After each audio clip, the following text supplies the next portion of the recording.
thanks everyone for tuning in. And welcome to the 7th and the final virtual ward round this year, which is focused on endo. For those of you who I haven't met, my name is Victor. I'm a junior doctor working at the Royal Melbourne Hospital. And in these virtual ward rounds, I'll endeavour to provide some practical insight into how theory learnt from medical textbooks can be used to solve real-world clinical problems. So in today's lecture, I'll take you guys through two relatively interesting endocrinology cases intended to give you a sense of the types of presentations that you will encounter on a typical endo rotation and how they are managed. So as you're no doubt aware, the virtual ward round series is brought to you by Teaching for Impact, a not-for-profit organisation with a mission to use education as a weapon to create meaningful social impact.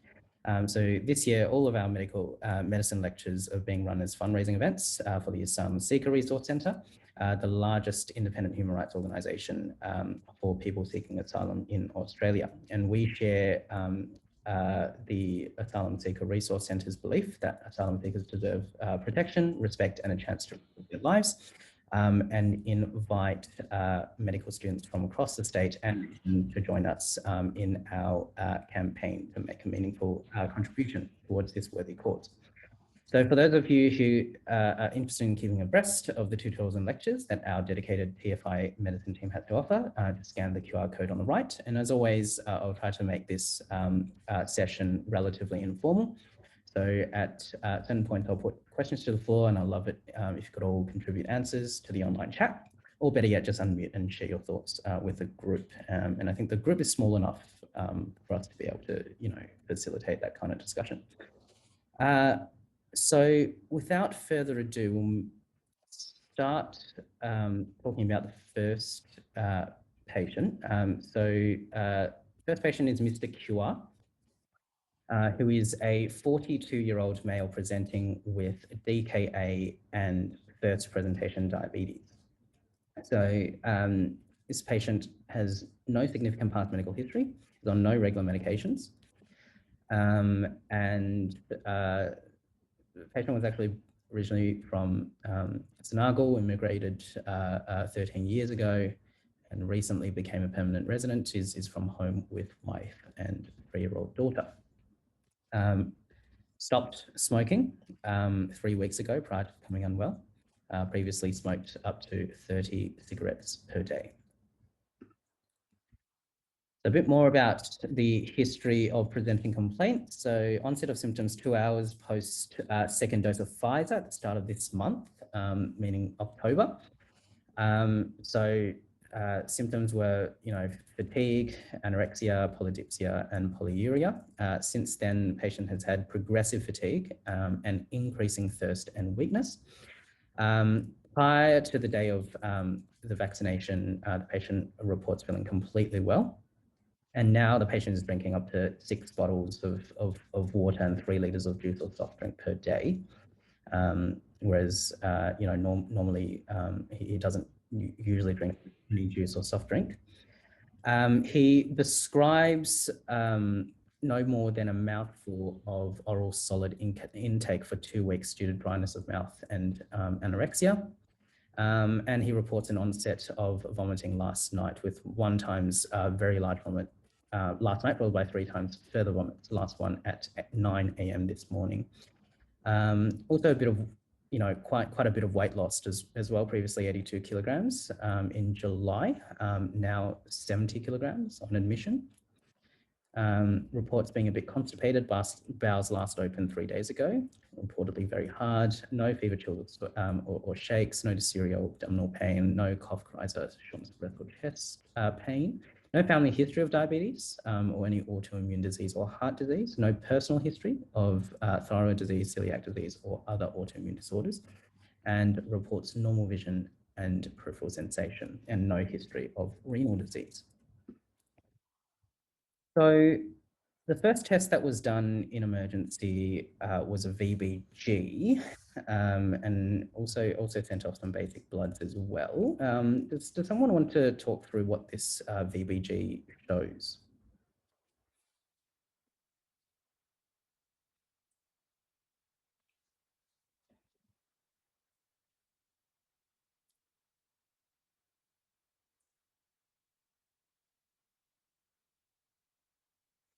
It's either, just, type your thoughts in the chat or just unmute and share what you think is going on.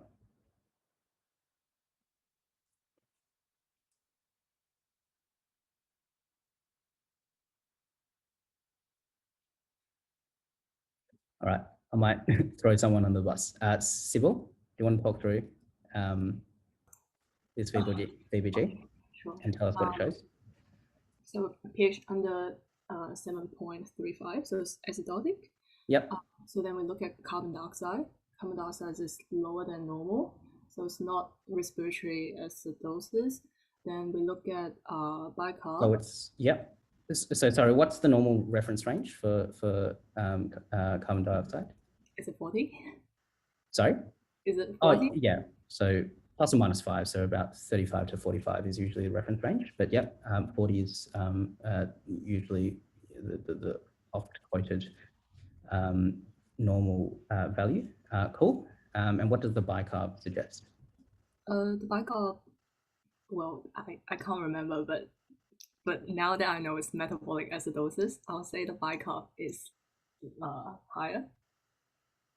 So the bicarb is very low. Low, yeah. Mm-hmm. And then what's normal bicarb? I can't remember. Mm-hmm. Anyone else? 16 to 22, I think. Yeah, a bit higher than that. So around 25 is the oft-quoted sort of mean normal sort of bicarb value. But we'll talk about that a little more. Cool. And obviously, the glucose is very, very high, and there's elevated lactate in the blood as well.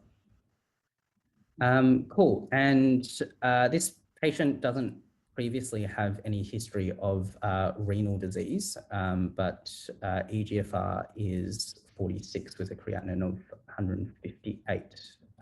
Does anyone want to comment on that? Possibly having an AKI. Yeah. What do you think is causing the AKI? Ketoacidosis. Was it like a fluid, like a dehydration? Yeah. So I think likely in this patient, a pre-renal cause for AKI. Chen, do you want to talk through osmotic diuresis? Why do you say osmotic diuresis is contributing to the AKI?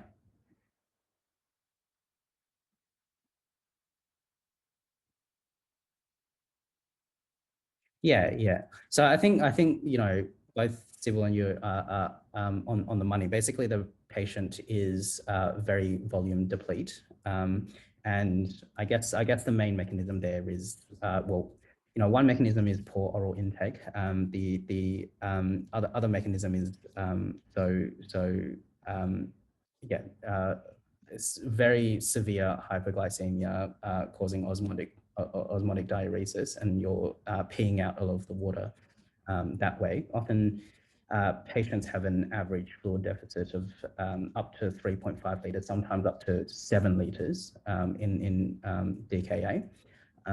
So yes, I think in this case, in a patient with no previous renal history, a pre-renal cause of AKI is probably most likely. So I just wanted to pause for a moment to talk about acid-base disorders, and I'm not sure what the diversity of students on this call is, whether we have more later year students or earlier year students, but hopefully this is something that most of you guys will be all on top of. So as you know, the pH of the blood is usually tightly controlled between 7.35 to 7.45. And can someone remind us why is tight regulation of blood pH important? Why do we have mechanisms to ensure that pH is tightly controlled between those two numbers? Is it something to do with the oxygen delivery of the red blood cell? Or... Yeah. I think civil is more on the money.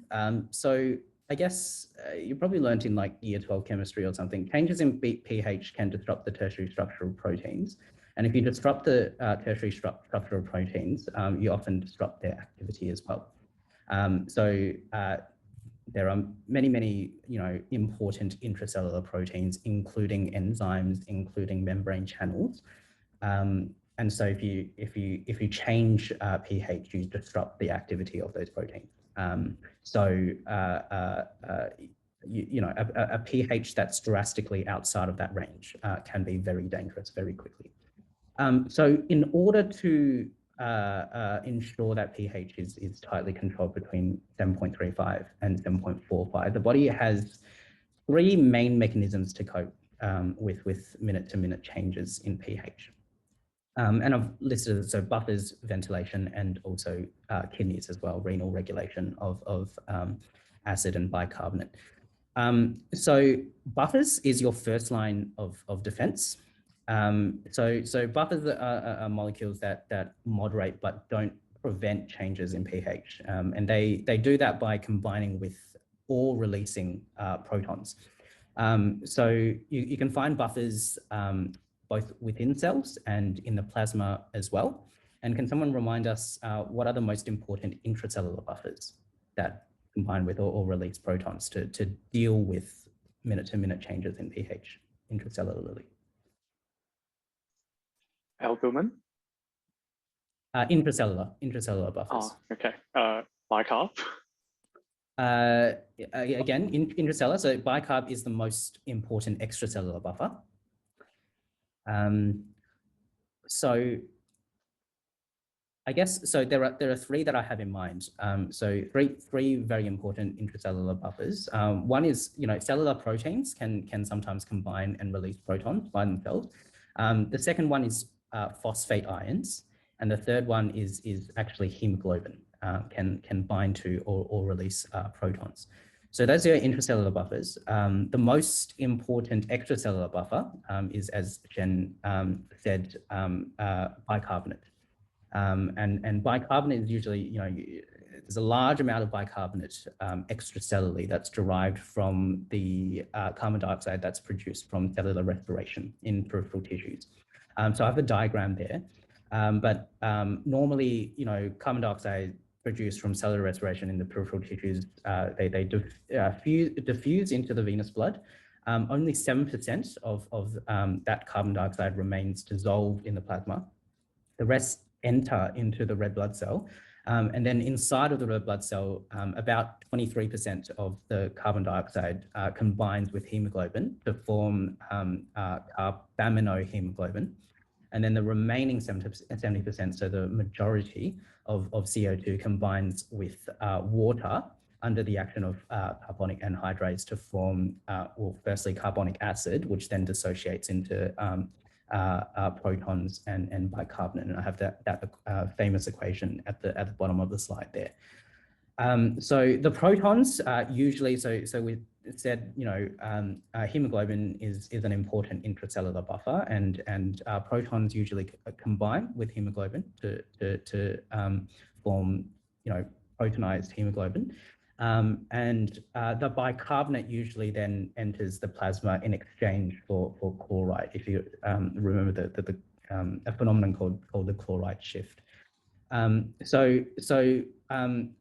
that mechanism, we usually have a large amount of bicarb in the blood that can bind to protons added to the plasma to form carbonic acid, which then can be converted back to carbon dioxide and water. So the most important extracellular buffer is the bicarbonate in the blood. So. Sorry, Victor, can you quickly, besides hemoglobin, what was the intracellular buffer important? So cellular proteins, 1, 2 phosphate ions, and 3 hemoglobin. Thank you. So what happens when, that first line of defense, so buffers get exhausted, then the second line of defense is ventilation. So you're probably familiar with the concept that, plasma, proton levels are detected. We have carotid and aortic chemoreceptors that can detect plasma proton levels. And then any increase in plasma proton levels stimulates those carotid and aortic chemoreceptors, which in turn signal to medullary respiratory control centers that then increase ventilation, which results in increased CO2 excretion, and which results in a leftward shift in that equation, resulting in decreased protons.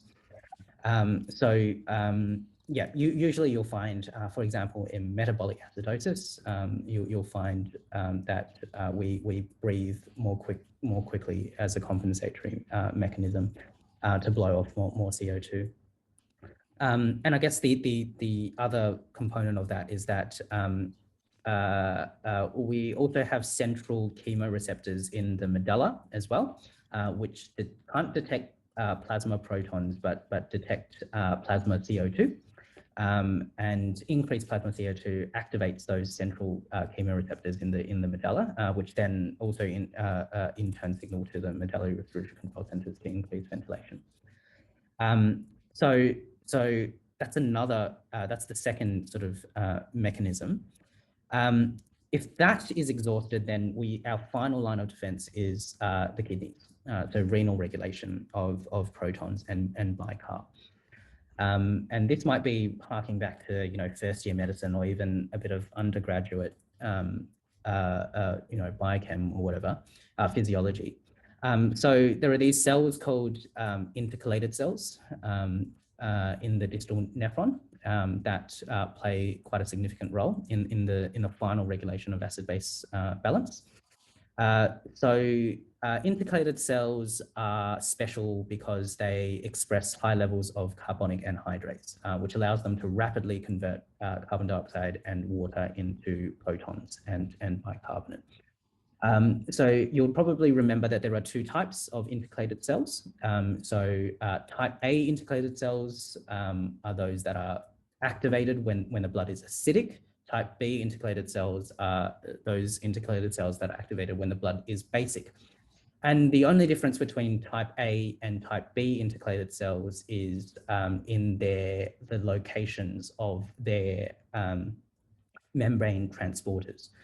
I guess, the first diagram there depicts a type A intercalated cell, which is activated in situations of acidosis. And you can see that, so in acidosis, you would reasonably expect the kidneys to try to secrete more protons out into the renal tubule so that you lose all that excess protons. And indeed, this means that, in type A intercalated cells, on the luminal surface, you have the H plus K plus ATPase, which is responsible for secreting all that excess protons out into the renal tubule in exchange for potassium. And then on the basolateral membrane, you have the bicarbonate chloride exchanger, which reabsorbs bicarbonate in exchange for chloride. So in type A intercalated cells, luminal surface, you have the H plus K plus ATPase. Basolateral surface, you have the bicarbonate chloride exchanger.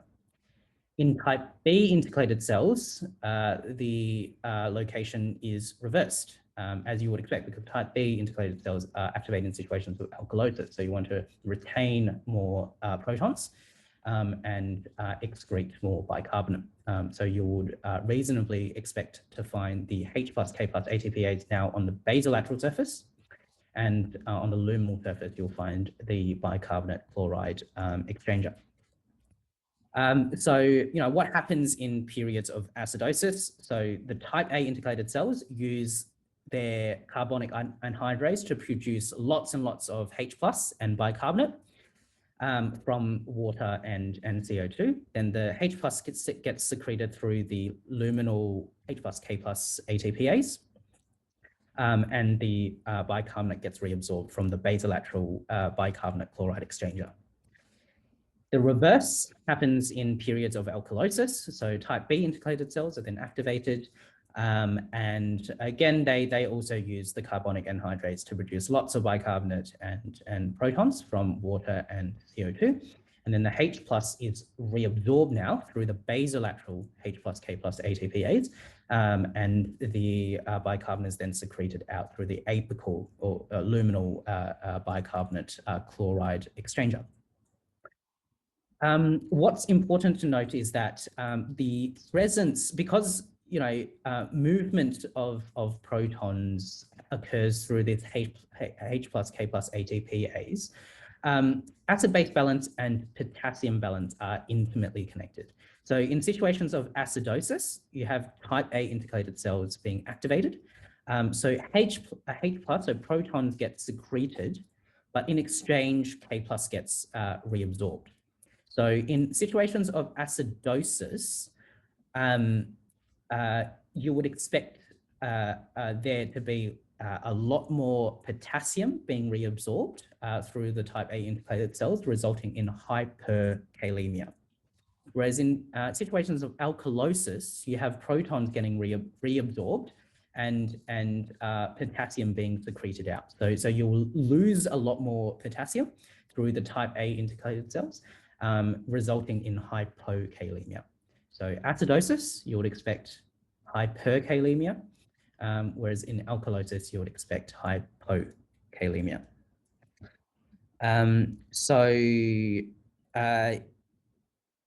So risk of cardiac arrhythmia due to high K in DKA. So Freya, that's right, which is why we'll talk about the management of DKA in a second. But one of the management steps is actually to place all patients on cardiac monitoring, because there is a risk of cardiac arrhythmia in DKA.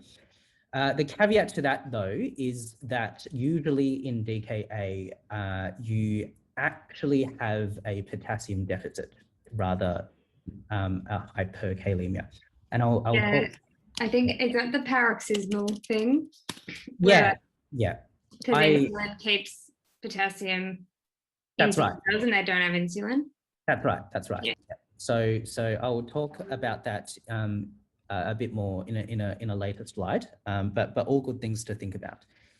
And why do you see high K plus also in CKD? Is because I don't know, kidneys are a bit of a black box. But I think the simplest way to think about it is that potassium you should think of as a waste product, and the function of the kidneys is usually to excrete waste products. When the kidney isn't working, then you lose that function, and waste products accumulate. So you get urea is also a waste product. If you have CKD, you stop being able to excrete urea, so you get accumulation of urea, and you get uremia. Same deal with potassium. So I think that's probably the most straightforward way to think about it. Thank you. Cool. Okay, so we just talked about the three defense mechanisms to ensure that blood pH is tightly controlled between 7.35 to 7.45. Now, sometimes various disease processes can overwhelm these three defense mechanisms and cause an acid-base disorder. And you guys are probably bored of sort of hearing about this, but there are as an overview, there are four main acid-base disorders. So respiratory acidosis, respiratory alkalosis, metabolic acidosis, and metabolic alkalosis.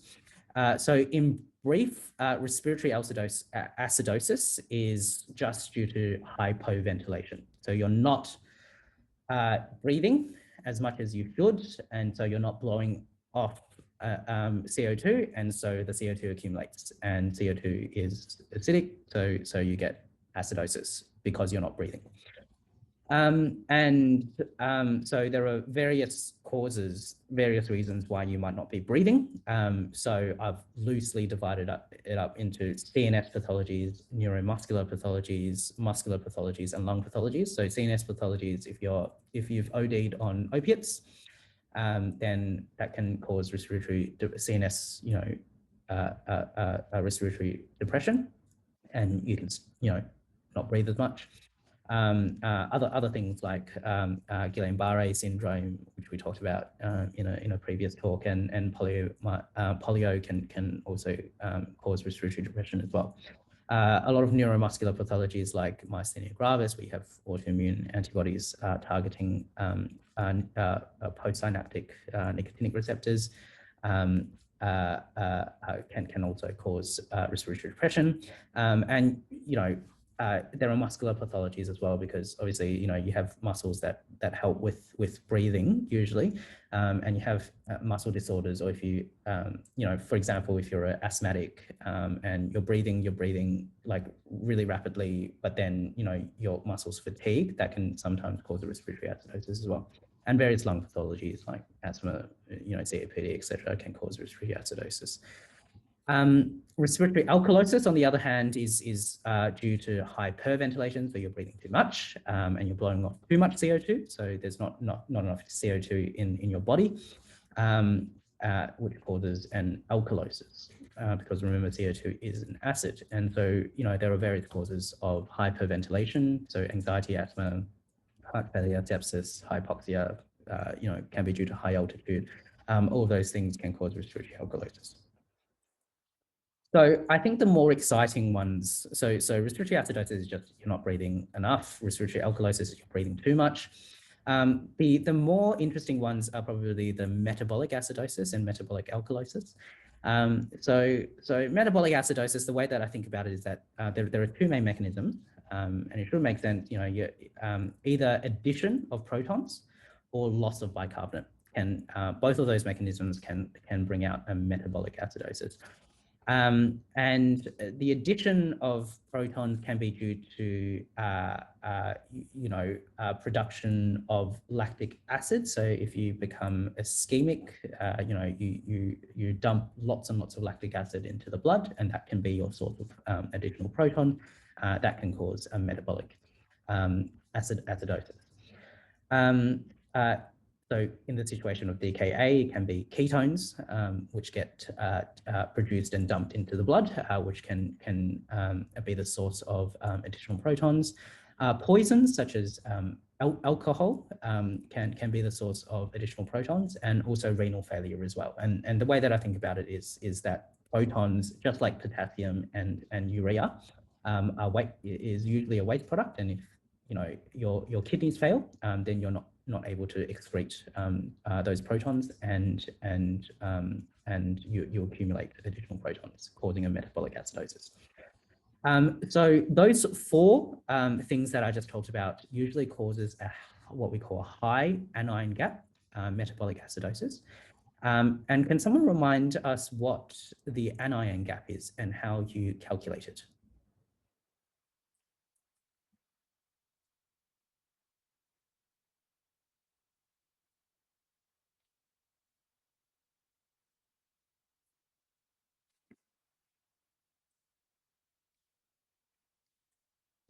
I'm wondering if I can pick on someone. Freya, what is the how do you calculate anion gap? Well, you can, I think it's the difference between like the commonly measured cation, intra and extracellular cation. So I think it's like the core, you're testing my memory here. I think it's like the sodium and hang on. The like four most commonly, I've forgotten, the four most commonly measured things, you do one minus the other. It's like sodium and something minus potassium and chloride, I think. I can't remember. Yeah. And anyway. Oh, you're completely on the money. Sorry, I put you on the spot there. Yeah, basically your two most commonly measured cations minus your two most commonly measured anions. So it's the sodium plus the potassium minus, the chloride. Chloride and bicarb, yeah. That's it. Yeah. And all of those things you should find on a VBG. All of those things you should also find on a UEC. But what I learned this year is that you never calculate the anion gap using VBG because it's inaccurate. So you should always, if available, calculate the anion gap using UEC. The anion gap it's called that because it comprises the routinely unmeasured anions, and those things include things like sulfate, phosphate, urate, et cetera. We don't routinely measure those on a UEC or a VPG, so there's a gap. And usually sort of in the blood, cations should balance out anions, but because we don't measure all the anions, there's a gap there. So we call that the anion gap. The usual reference range, if you look at the RCPA, so the Pathology College reference range, it's from 8 to 16. So anything outside of that range, anything above 16 is high anion gap metabolic acidosis. You know, the anion gap, we are really only interested in situations of metabolic acidosis. It tells you, it's just something that can help you work out the cause of the metabolic acidosis. If the patient has any other acid-base disorder, we don't care about the anion gap so much. And the way that the anion gap helps you to work out the cause is pretty much what I just said. If you have a high anion gap metabolic acidosis, so if you have a metabolic acidosis on VBG or ABG, and you calculate the anion gap and it's above 16, there are only 4 possible causes for the metabolic acidosis. So lactate, ketones, poisons, renal failure, right? Yeah, and there aren't any other causes for high anion gap metabolic acidosis. If you calculate the anion gap and it's normal, so it's between 8 to 16, then it can be, you know, one of 2 things. So it can still be addition of protons, but it could be addition of you add protons, but you also add chlorides simultaneously. If you do that, then because the anion gap is sodium plus potassium minus chloride plus bicarb, so as an example, so the addition of hydrogen chloride increases both protons and chloride levels in the blood. So as this increases, right, that should shift the reaction, pull the reaction over to the left, and that will result in decreased bicarb, right? And usually that will result in a high anion gap metabolic acidosis, right? If you have decreased bicarb, if you write out the formula for anion gap. But because you're also adding chloride as well, and that's the second sort of anion that you measure, and chloride goes up while bicarb goes down, that cancels each other out and you end up with a normal anion gap. So additional proton in addition to chloride will give you a normal anion gap metabolic acidosis. The second way that you can get a normal anion gap metabolic acidosis is through loss of bicarb, and this could be through the pancreas, through the kidneys. So RTA stands for renal tubular acidosis, which I'll go into in more detail a little later on in this talk, or it can be through the gut, diarrhea, et cetera, et cetera. So that's metabolic acidosis. So the things to remember is that, you know, only really in metabolic acidosis do we care about the anion gap. And the anion gap helps us work out the cause. If it's a high anion gap metabolic acidosis, so if the anion gap is greater than 16, then it can be only 4 causes: lactate, ketones, poisons, or renal failure. In a normal anion gap metabolic acidosis, there are 2 mechanisms.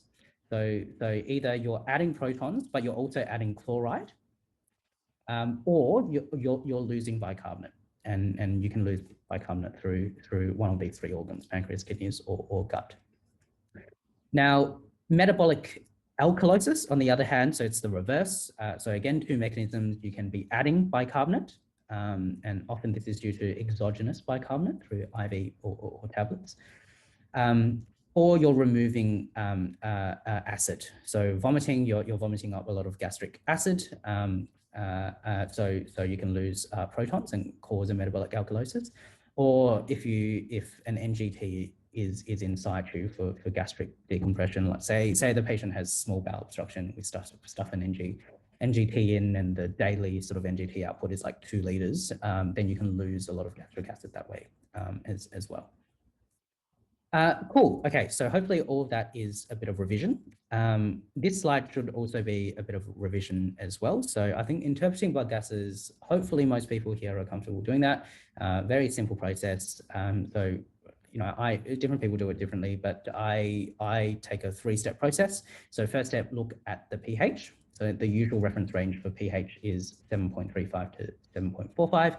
So if it's less than 7.35, then you're acidotic. Well, the proper term for it is acidemia rather than acidosis. But anyway, I'm just going to use acidosis.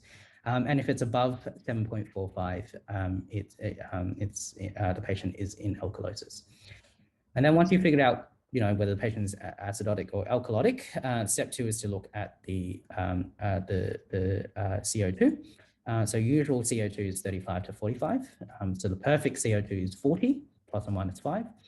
And that helps you to work out whether it's respiratory or metabolic acidosis. So I put our patients, so actually I should change that to VBG, and we didn't do any ABGs on this patient, and I'll talk about why. But anyway, on a VBG, this is what happened. This is what the patient had. So step 1, look at the pH. So the pH is 7.13, which is below 7.35. So obviously the patient is in acidosis. Step 2, look at the CO2. So CO2 is 32, which is less than 35. So in a respiratory, if the acidosis is caused by a respiratory mechanism, then it will be because the patient is not breathing enough, and so CO2 is accumulating in the body. So you expect CO2 to be high. But in this situation, CO2 is low. So it's not a respiratory mechanism. It must be a metabolic mechanism. So it's a metabolic acidosis. Now, step 3 is a bit more complicated. So step 3 is to look at the bicarb and apply the rules that are specific to your specific acid-base disorder to work out whether compensation is adequate or inadequate. And in the specific case of metabolic acidosis, you would look at the anion gap as well to try to work out what the cause of the metabolic acidosis is. And so, you know, if you know, in the background, you can do a back of the envelope calculation of what the metabolic anion gap is. But I'll before talking about that, I'll go through the rules. So I'm not sure whether you guys have seen these rules or not. But basically these rules help you to work out whether compensation is adequate or inadequate. So in respiratory acidosis, so respiratory acidosis, remember, is you know, the patient's not breathing enough, and so it's accumulating CO2, causing, you know, buildup of acid in the blood. In respiratory acidosis, you should remember that renal compensation doesn't happen until days after.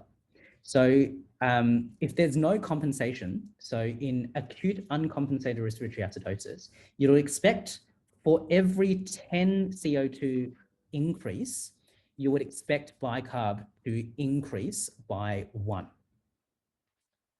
And if that's roughly right, then you can say that the patient is in acute uncompensated respiratory acidosis. If it's not, then the kidneys might have already kicked in and there's an element of compensation. In contrast, in respiratory alkalosis, again, you know, it will take a while for those type B intercalated cells to become activated and for renal compensation to occur. So if it's acute and that compensation mechanism hasn't been activated, then you would expect that for every 10 CO2 decrease, bicarb should decrease by 2.5. And if that's roughly right, then you can be satisfied that it's acute. There's no compensation. Now with metabolic disorders, it's slightly different. So in metabolic disorders, you have respiratory compensation. So in metabolic acidosis, your respiratory centers will become activated and you'll start breathing, hyperventilating to try to blow off more CO2 to bring the level of protons in the blood down. So that mechanism usually becomes activated instantaneously. And so in adequately compensated metabolic acidosis, there's some things that you can use, some tricks that you can use to work out whether there's adequate respiratory compensation or not in metabolic acidosis. So if the compensation is adequate, then CO2 should be the same as the last two digits in the pH of the patient, and bicarbonate plus 15 should be the same as the last two digits in pH. If that's not the case, then you need to suspect that there's inadequate compensation. Maybe the patient is fatiguing and not actually breathing as much as they should to compensate for the metabolic acidosis. So that's metabolic acidosis. Now, there's a similar thing in metabolic alkalosis. So you'd expect respiratory compensation to work instantaneously and for the patient to start, for the respiratory rate to start to slow down. Now, if that respiratory compensation is adequate, then you'd expect that for every 10 CO2 increase, the CO2 should, sorry, that should say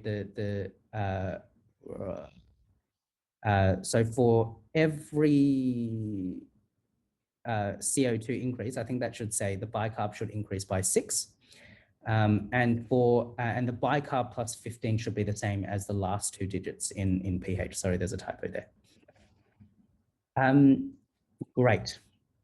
And as I said, so usually for all acid-base disorders except metabolic acidosis, those are the only 3 steps that you go through. Now, in situations of metabolic acidosis, which is what the patient has here, there is just one additional step, which is to determine the anion gap.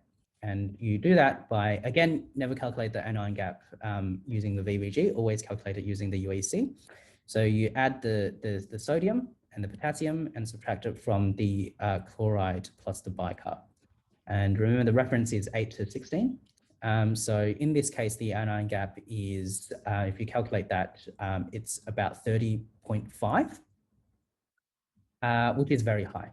So much greater than 16, which is the upper limit of normal. And so it's a high anion gap metabolic acidosis. So then it means there are only 4 causes. So the 4 causes are lactate, ketones, poisons, or renal failure. So we've already diagnosed the patient with metabolic acidosis, and we've narrowed the causes to those 4 things. And obviously in this case, you know, we have very high glucose, we have very high ketones. It's ketones that's driving the metabolic acidosis. So a few blood gases just to, I guess, keep everyone on their toes. Josh, can you run us through what's going on in the first VBG? Yeah, sure. So can you hear me? Yep. Excellent. So pH is 7.3, so that would be an acidemia. Yep. The CO2 is 56, so that's above what would be normal. So we've got a respiratory acidemia. Yep. And the bicarb is within the normal range, so it would be uncompensated. Yeah. And so if you apply that respiratory acidosis rule, so for every 10 CO2 increase, the bicarb should increase by 1. So in this case, the CO2 has increased. So 40 is the perfect CO2 level. So you've gone from 40 to 56. So there's been a 16 unit increase. So we expect the bicarb to increase by about 1.6. So from 25, which is the perfect bicarb, so 25 to 26.6, which is roughly, you know, 26. So if that's the case, if you satisfy the respiratory acidosis rule, it means that compensation hasn't kicked in yet, and it's an acute uncompensated respiratory acidosis. Fantastic. Next, Shen, do you want to take the second one? Yes. So the patient is at alkalosis, and the bicarb level is low, and so it's likely to be a metabolic, respiratory alkalosis. Yep. Yep. And so the bicarb is 23, which is normal. So this is a acute respiratory alkalosis. So for every 10 decrease, the bicarb should decrease by 2.5. So this is 10 decrease. And so 24 minus 2.5 roughly to 21.5. Yeah. So we expect so CO2 has decreased from 40 to 30. So that's a 10-point decrease. So we expect the bicarb to decrease by 2.5. So ideal bicarb is 25. So if you decrease 25, subtract 2.5 from 25, it's 22.5, and that's roughly 23. So this patient is in acute uncompensated respiratory alkalosis. Fantastic. Third one, can we go with Sybil? So pH is under 7.35, so it's acidemia. Look at carbon dioxide. Carbon dioxide is larger than the normal, more than 45. So it will be a metabolic acidemia. And now, look at the bicarb. Hang on. So CO2 is increased. So what's the mechanism of the acidosis? Respiratory acidemia. Yeah, respiratory acidosis. Good. Yeah. And then now we look at the compensation. For every 10 CO2 increase should be a 1 in bicarb. So there's like a 40 increase, so we expect a 4 increase in the bicarb. So from 26 plus 4 should be 30, but roughly okay. Yeah, so I go by 25 as the ideal bicarb. So so from 25 to 29 is perfect. Yeah. So this patient has acute uncompensated respiratory acidosis. And what would you expect over days? You would expect, over the coming days, type 8 integrated cells will become activated and will retain bicarb. So you'll expect that bicarb to start rising as the pH normalizes with that renal compensation. Okay. Fourth one. Let's go with Cindy. Okay. So the pH is 7.5. So that's alkalosis. Carbon dioxide is 30, which is low. That's a metabolic alkalosis. Oh, respiratory alkalosis, sorry. Respiratory alkalosis, yeah. Yeah, and the bicarb is within the normal range. So that means it's uncompensated. Yep, so the respiratory alkalosis rule states for every 10 CO2 decrease, bicarb should decrease by 2.5. So CO2 in this case is decreased by 10. So you would expect the bicarb to decrease by 2.5 from 25 to 22.5. And the actual bicarb is 23, which is quite similar. So the patient's in acute uncompensated respiratory alkalosis, and over days you would expect the type B integrated cells to become activated. You'll start losing lots of bicarb, and the bicarb will start to drop as the pH normalizes. Fantastic. And the next one, Celine. Yeah, sure. So the pH is low in this case, so 7.25, and carbon dioxide is also low, which means that it's a metabolic acidosis. Perfect. Yeah. And so let me just quickly check. So the carbon dioxide is 10. I think for metabolic acidosis, the CO2 should be the last 2 digits at the pH. So in this case, yes. And carbon dioxide plus 15, so that's 35. Yep, so bicarb plus 15 should be the same as the last 2 digits of pH. So the bicarb, So that's not adequately compensated? No, I would argue the reverse. So the CO2 is 25, which is the same as the last 2 digits of pH. And if you take the bicarb and add 15, you would get 25, and that's the same as the last 2 digits of pH. So if those 2 rules are satisfied, then it's evidence to suggest that respiratory compensation is adequate. Yeah, sure. I thought 10 plus 15 is 35. Oh, yeah, that's right. Yeah. So in this case, yeah, respiratory compensation is fine. Now, let's stay on saline. So what do you make of the, let's just say you have a patient with a sodium of 135, K of 5.0, and a chloride of 105. Can you work out whether this is high anion gap or low anion gap, and therefore what the mechanism of the metabolic acidosis is? Or just give me a sec. Yep, no worries.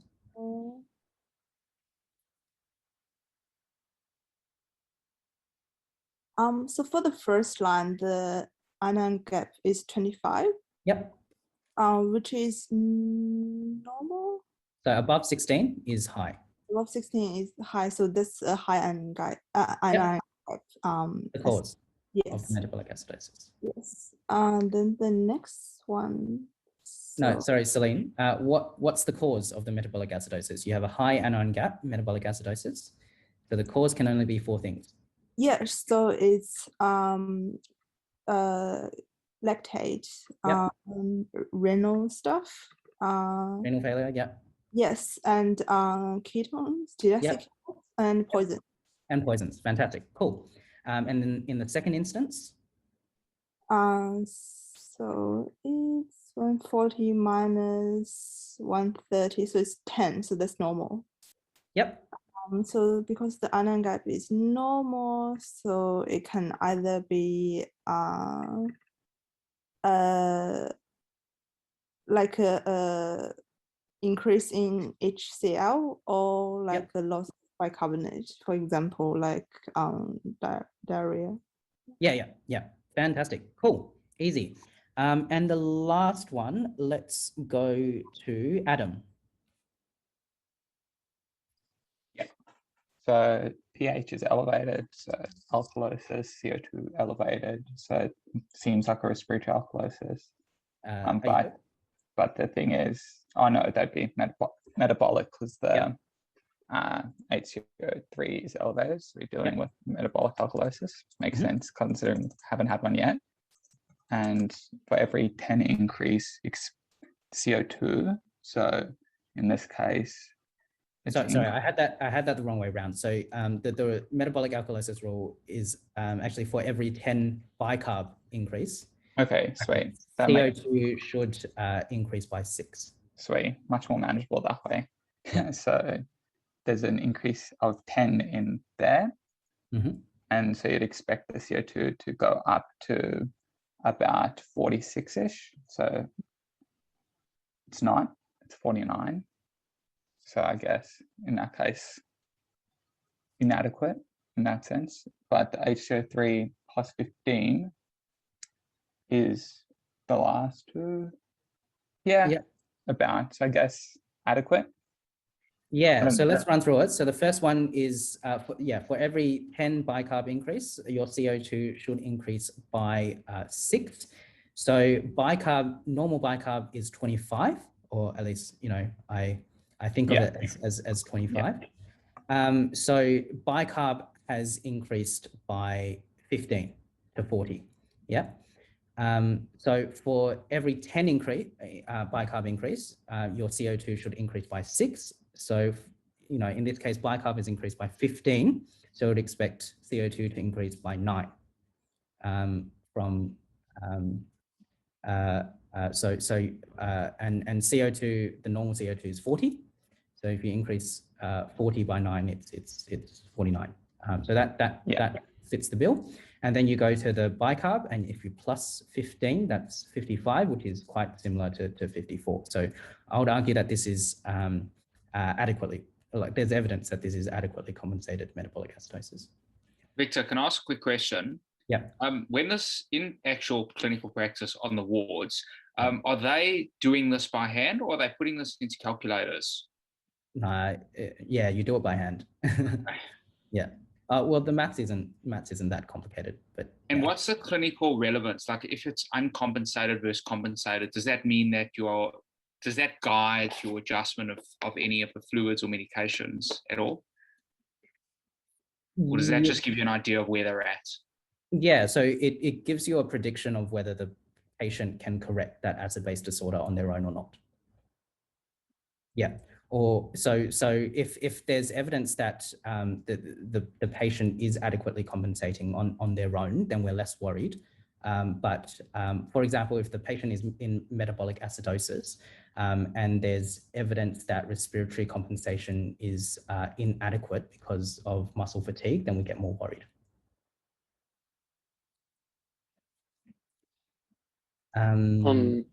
Sorry, I've got a question. Yeah. If the patient doesn't have sufficient respiratory compensation in the setting of the metabolic acidosis, yeah. Would there be any indication to put the patient on like a high flow oxygen to help with the compensation? Yes, or you can intubate the patient. Oh, yeah, and, sure. and help them breathe, like actually take over their breathing and breathe for them. Yeah. Yeah.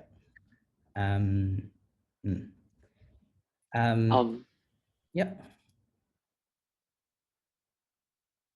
No. Okay. Cool. So let's go back to Mr. QR. So we've talked about the VBG. We've talked about the UAC as well. We talked about the fact that there's probably an element of pre-renal AKI, and probably due to osmotic diuresis, volume depletion, et cetera, from the DKA that this patient has. So obviously we ordered, a basic panel of bloods. Nothing really stands out. Obviously glucose is very high, ketones is really high. C-peptide is normal. Does anyone want to comment on that? That's a measure of endogenous insulin production. So what does a normal C-peptide mean? It means that the patient is making endogenous insulin. Yeah, so more likely to be type 2 diabetes rather than type 1 diabetes. But anyway, we'll talk about that a little later. HbA1c of 13.1, how does everyone feel about that? I think normal is about 6.5, so it's very elevated. Yeah, it's badness. So HbA1c, gives an average BSL reading across, the preceding 3 months. As you guys all know, red blood cells have a lifespan of around 3 months. So yeah, 13.1 is really, really elevated. And we did a chest X-ray, didn't really show anything. Cool. So this patient is in DKA, and I might just pause there to talk a little bit more about DKA. I'm sure this is, DKA and HHS, so hyposmolar hypoglycemic state. It's really something that has been talked about a lot, and it's particularly relevant because even as an intern, first year out from med school, you'll see a lot of DKA patients coming through ED, particularly. It'll be rare for you to get an endo rotation as an intern, but you often get DKA patients coming through ED.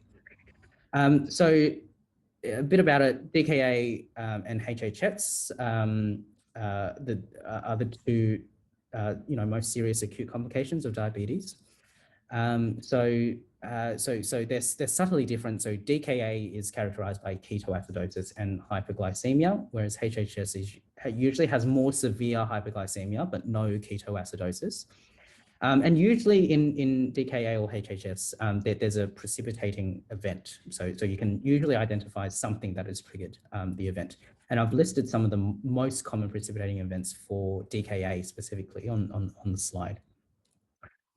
So another point of difference between DKA and HHS is that DKA usually evolves very rapidly over roughly a 24-hour period, whereas HHS has more of an insidious presentation.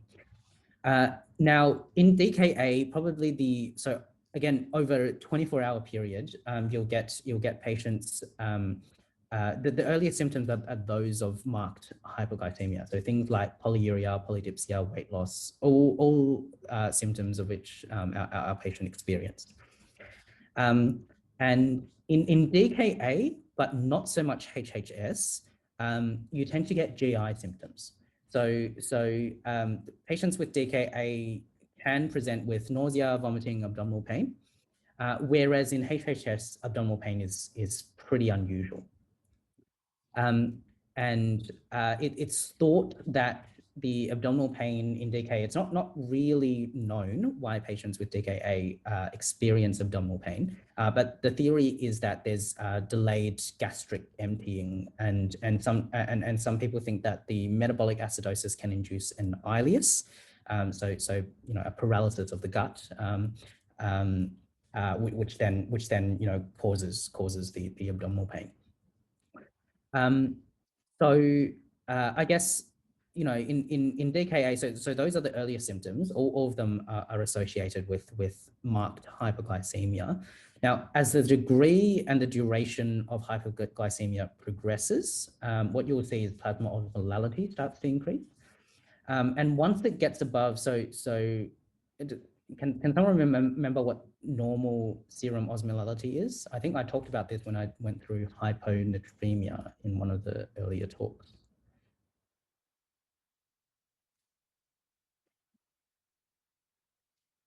But anyway, usually it's between 275 to 295. And once the serum osmolality gets above 320, 330, which can happen in DKA because of the hypoglycemia, patients usually start to develop neurologic symptoms, including lethargy. Some patients can develop focal neurological symptoms like hemiparesis, hemianopsia, etc. And at the end stage, obtundation, coma, and you can die from it. Another point of difference is that neurologic symptoms, because in HHS, the plasma osmolality is actually a lot higher, usually a lot higher than in DKA, which means that in HHS, neurologic symptoms are usually more common than in DKA. So in DKA, you get predominance of GI symptoms, whereas in HHS, you usually get predominance of neurologic symptoms. Now, if you examined the patient that we talked about that just came in, what might you find? Like, what does a patient with DKA/HHS, how do they examine? They would they be very dehydrated? So like invisible, non-visible JVPs, dry skin, decreased tissue turgor, dry mucous membranes, pale, that sort of stuff. Absolutely. Cool. Anything else? Kussmaul breathing. Okay. Can you tell me about Kussmaul's breathing? What is that? Like breathe very shallowly but quickly. Actually, yeah, it's usually deep. And it reflects it's that respiratory compensation for metabolic acidosis. So they breathe really, really quickly and really, really deeply. What we call Kussmaul's respirations. Cool. Anything else? So, I mean, if the serum osmolality is above 320, 330, then potentially you'll find neurological symptoms. So sometimes you'll find some focal neurologic symptoms like hemiparesis on examination. And the last thing that I can probably think of is that in DKA, patients can have that fruity odor that's often described to have a similar scent to nail polish remover, and it's because of exhaled acetone. The ketones get broken down to acetone and get breathed out, and you can smell that in their breath. Cool. So diagnostic criteria for DKA. How do you actually diagnose DKA?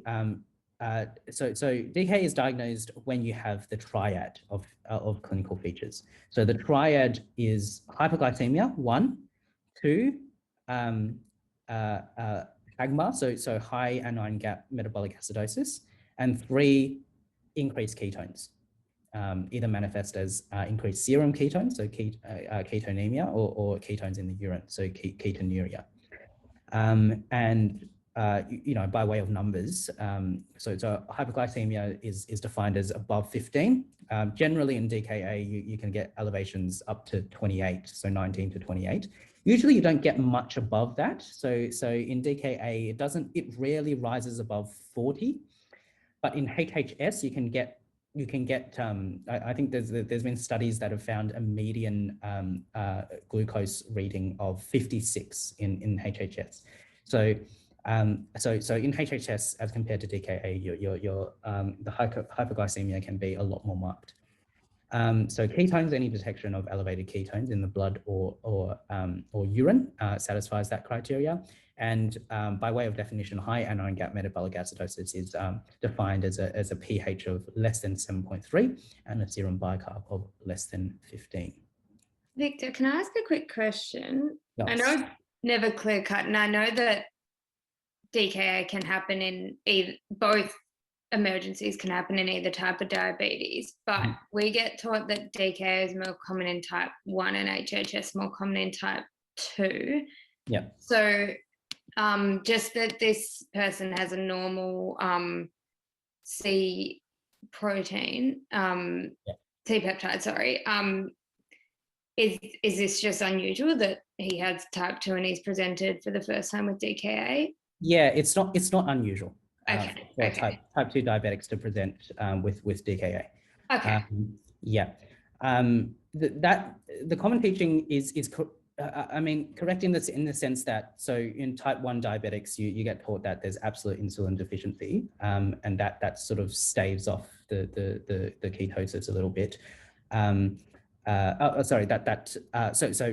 In type 2 diabetes, there's relative insulin deficiency, but you still get endogenous insulin production, so that staves off the ketosis a little bit. But as you said, HHS and DKA can happen in type 1, type 2s. It can happen in or other causes of diabetes. So I would probably not learn it. It makes sense pathophysiologically speaking for DKA to be more common in type 1s, but in clinical practice, you see DKA is very commonly yeah, thanks. I thought that would be the case. I thought it would be one of those classic things you learn in med school that in reality isn't true. Yeah, absolutely. Cool. So in DKA, I guess in med school, you learn the principles. So, you need to, the patient has a fluid deficit, so you need to replace it aggressively with IV fluids. The patient usually has, marked hypoglycemia and metabolic acidosis, which you want to resolve using insulin. And the patient has a potassium deficit, so you want to replace the potassium as well. So those principles are fine, and they're true, and you should bear that in mind. But I guess, when you come away from med school and you're actually standing in front of a patient with DKA in emergency in the resus bay, principals don't actually tell you what to do. I feel, as you progress through medical school, more and more you should actually, learn things by seeing what's actually done. And DKA is so common that most hospitals will have standard guidelines on how to manage DKA. So, and they have slight differences. But the next, 3 or 4 slides, is a redacted version of the Royal Melbourne DKA guidelines. And this is what we're taught to do at Royal Melbourne when a patient presents to emergency in DKA. So this first slide tells you what to do during the first 2 hours in the emergency department for a patient coming in with DKA. So if you're the junior doctor working in ED and a patient has been wheeled into resus, it's the patient's first presentation diabetes mellitus is in DKA. What can you do as an intern? So the first step is to insert 2 times wide bore peripheral cannulas, and usually the bigger the better. So the classic teaching is insert a 16 gauge needle rather than the really thin needles that you often used for peripheral cannulas. And IV access is really important because it's not only needed for investigations and monitoring, but also treatment as well, because you need to pump IV fluids into the patient. You need to pump insulin and potassium through the drip as well. So the first step is to put into two times wide bore peripheral cannulas. And then the next step is immediate immediate IV fluid replacement. So as I said before, the fluid deficit in DKA is generally at least 3.5 litres and can be up to 7 litres. So generally the guideline, so you know, if you put in the cannula and then you ask the nurse to start, you know, some crystalloid infusion, and the nurse will invariably ask you, you know, at what rate. It's usually very, very aggressive. So if the patient is hypotensive from there, has a SBP of less than 90, then we give the first liter stat. So we just like blast the patient with 1 liter of IV CSL. If that's not the case, then generally we give IV CSL at a rate of 1 liter per hour for the first 2 hours, which is still very, very quick. So IV fluid replacement is the next step, and then IV potassium replacement is the third step. So as I said, in DKA, total body potassium is usually depleted.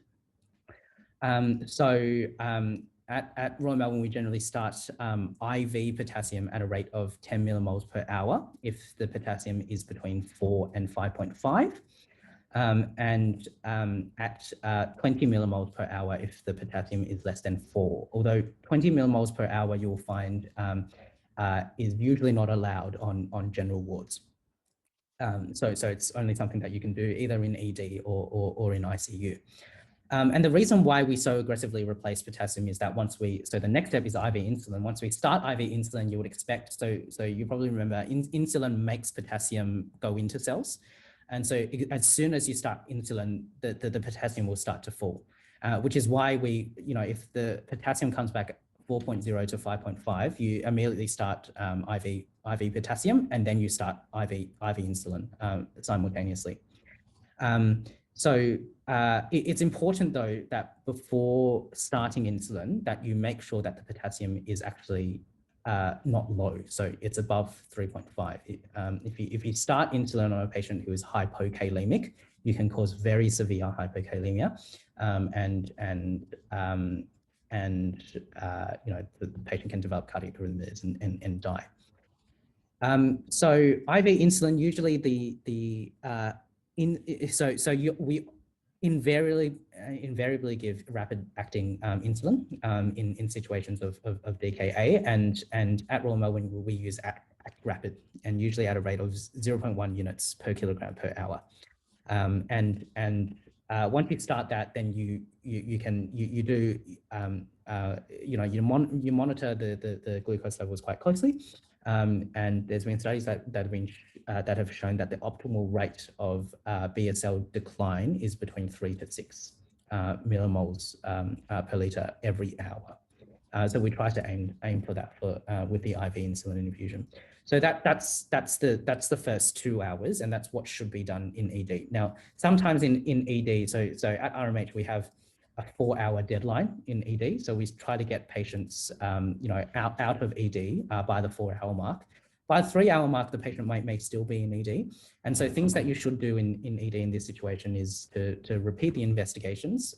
So usually we do Q1 hourly BSLs. So every hour we measure the patient's BSL and serum ketones. And every 2 hours we do a VPG to monitor the potassium and the pH. And then we continue with IV fluid replacement, although we can slowly start to decrease the rate. So the standard protocol is 500 mils per hour for the second and third hour, and then 250 mils per hour for the fourth hour. And then we still continue with the IV potassium, while the Act Rapid infusion is still running. And we can obviously continue with the Act Rapid infusion until the serum ketones and the pH normalizes. Now, you watch the BSLs drop. As I said, you try to aim for that ideal 3 to 6 per every hour of BSL decline.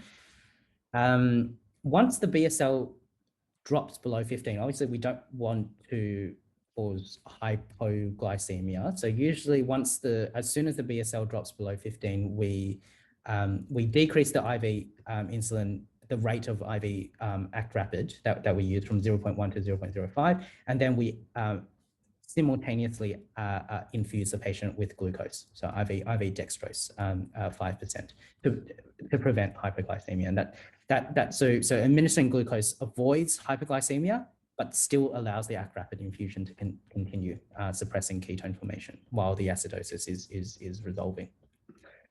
And then hopefully by the 4-hour mark, the patient will be out of the ward. Sorry, I skipped supportive care and endo referral, but usually you keep these patients nil by mouth. You stuff an NGT in the patient if the patient is vomiting or is at risk of aspiration. You stuff an IDC in the patient for strict fluid balance, so that you can monitor input and output, and put the patient on VTE prophylaxis, and you immediately refer to endo.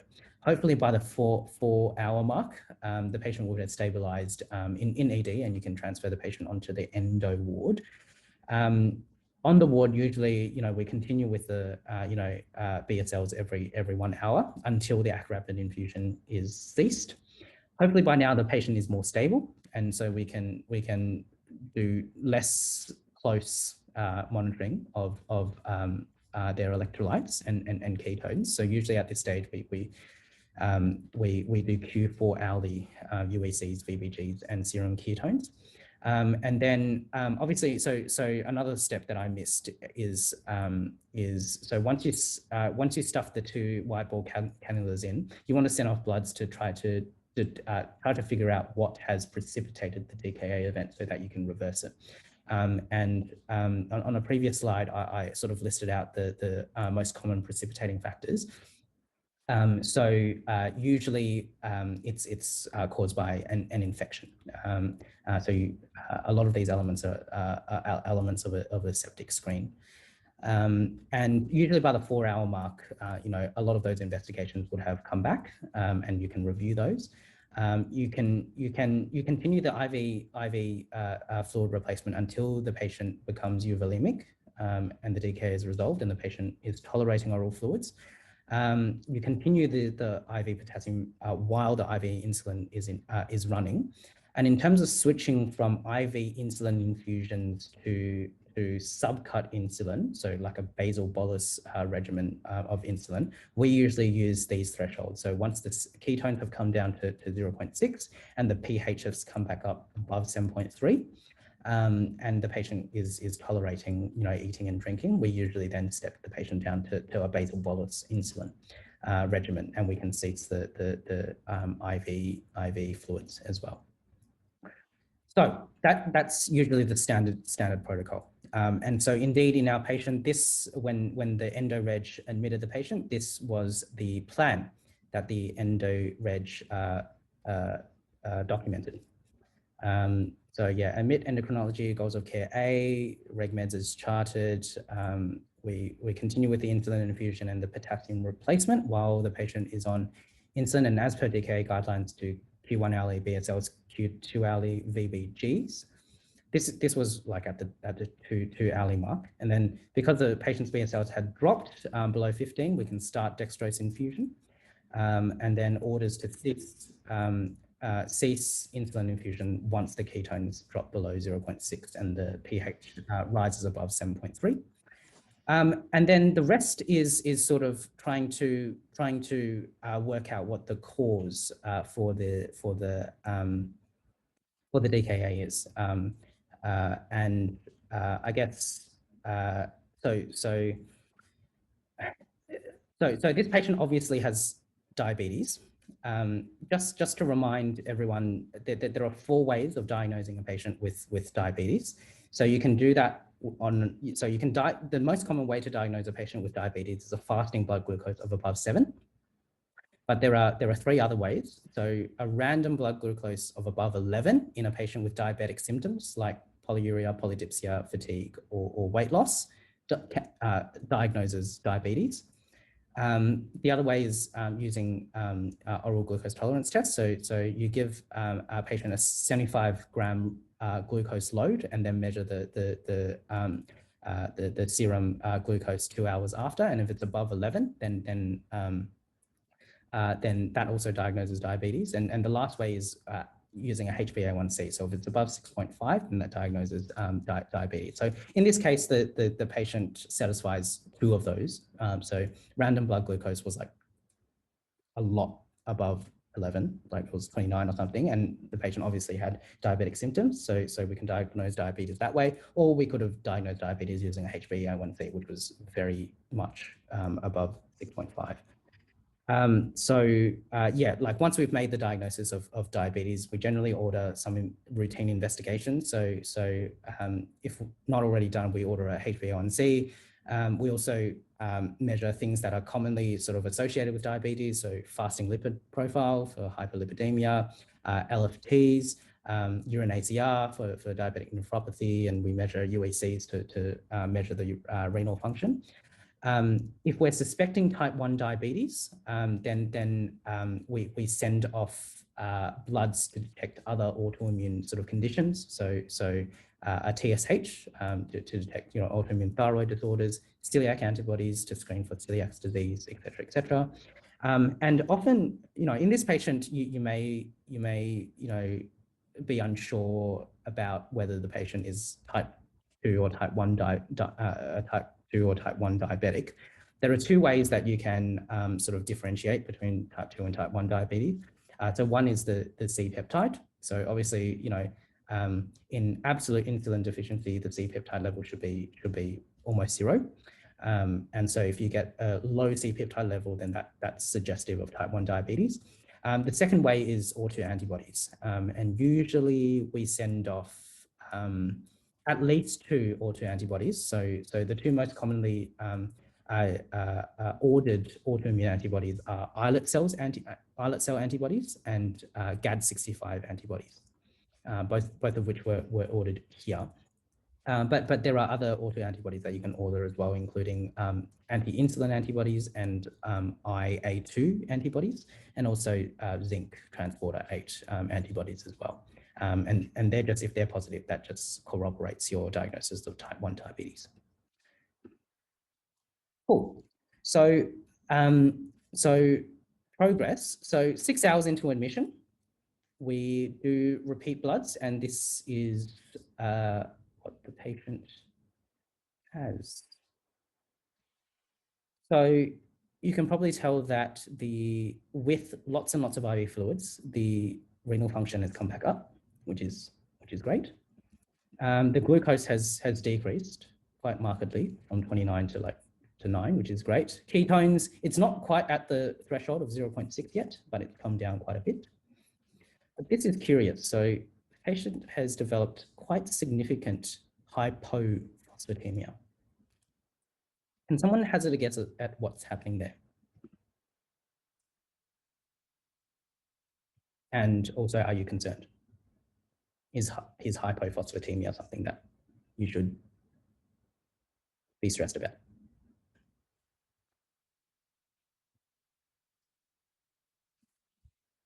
Wai Kung, what do you reckon? I have no idea. Sorry. Yeah. So hypophosphatemia is actually something that you would encounter quite commonly as a junior doctor. So a few words about hypophosphatemia. So usually the reference range for phosphate is between 0.75 to 1.5. So anything less than 0.75 is considered hypophosphatemia. And there are 4 main mechanisms for hypophosphatemia. So one is redistribution of phosphate from the extracellular fluid into cells. And this can happen, if you give the patient insulin, and we'll talk more about that. The second mechanism is you're not absorbing enough phosphate from the intestine. So usually phosphate is reabsorbed in the small intestine. So there are various reasons why you might not be absorbing as much phosphate as you should. The other is, the third mechanism is increased urinary excretion of phosphate. So a lot of phosphate is actually excreted out in the kidneys. And if there's something wrong with the kidneys, or some other thing that's affecting urinary reabsorption of phosphate, then you can present with hypophosphatemia. And the fourth is in a specific patient group with renal failure on renal replacement therapy. Often in hemodialysis, you can remove too much phosphate and cause a patient to become hyperphosphatemic. I want to highlight just a couple of causes. So redistribution of phosphate from the ECF into cells. So the cause of this is usually stimulation of glycolysis. So stimulation of glycolysis increases formation of phosphorylated carbohydrate compounds in mainly the liver and the skeletal muscle. And in order to form those phosphorylated compounds, you need a source of phosphate. And usually the source of phosphate is inorganic phosphate in the extracellular fluid. So this is why glycolysis usually causes hypophosphatemia, because you're grabbing inorganic phosphate from the extracellular fluid, taking it into cells to make these phosphorylated compounds. So things that stimulate glycolysis can cause phosphate to shift inside of cells and cause a hypophosphatemia. And there are several things that can cause stimulation of glycolysis. One is insulin. So if you give someone insulin, that stimulates glycolysis, and that will cause hypophosphatemia. And significant drops in phosphate that are resultant from insulin occurs most likely in two situations. So the first situation is during treatment of patients with DKA, in which, as we mentioned before, glucose-induced osmotic diuresis results in loss of phosphate also in the urine. So in that case, there are two things that can cause drops in phosphate, and you can get quite a significant hypophosphatemia from that. The other setting in which this can happen is in refeeding. So if you have patients who had gone 7 days, alcoholics, patients with anorexia nervosa, who have gone, 5 to 7 days without any adequate sort of, oral intake, and suddenly you start feeding them again, the phosphate can suddenly shift inside of, well, that will stimulate glycolysis, and that will cause a shift in phosphate inside of cells and cause a hypophosphatemia. That can cause hypophosphatemia. The other thing is acute respiratory alkalosis. So if you're breathing, acute respiratory alkalosis means that you're breathing really quickly, and you're blowing off a lot of CO2. That usually causes the CO2 inside of cells to diffuse outside of cells, and that causes a decrease in intracellular CO2, and as a result, a rise in intracellular pH. And usually that is a stimulant for glycolysis. So a rise in intracellular pH caused by acute respiratory alkalosis stimulates glycolysis, which, as we said, can cause hypophosphatemia. And in fact, that is actually the most common cause for marked hypophosphatemia in hospitalized patients, acute respiratory alkalosis. So other things like, so poor oral intake on its own, it rarely causes significant phosphate depletion. Although if you have diarrhea as well as inadequate oral intake, that can cause significant drops in phosphate. Antacids in particular antacids are commonly aluminium or magnesium based, and if you give patients antacids, that aluminium and magnesium can bind to phosphate in the blood, causing aluminium and magnesium phosphate salts to crystallize out, and that can cause hypophosphatemia because you're removing phosphate from the blood. Increased urinary excretion. One thing that I want to, so there are lots of different causes. One thing that I want to flag is IV iron infusions. So iron infusions, which we very commonly give to inpatients who are iron deficient. One of the most common side effects of iron infusions is hypophosphatemia. And I won't go into the mechanism too much, but it's due to increase in FGF23, which is what we call a phosphatonin that inhibits a phosphate reabsorption in the kidneys, causing a hypophosphatemia. And the last mechanism is removal by hemodialysis, which we have talked about. So this patient is very significantly hypophosphatemic. What do you do? How do you manage this patient? Can I ask a super quick question, Victor? Yes. Unrelated sort of, but just quickly, are people having panic attacks and stuff? Are they and hyperventilating at risk of this as well? Yeah. They are. Yeah. Cool. So phosphate is low. How are you going to manage this patient?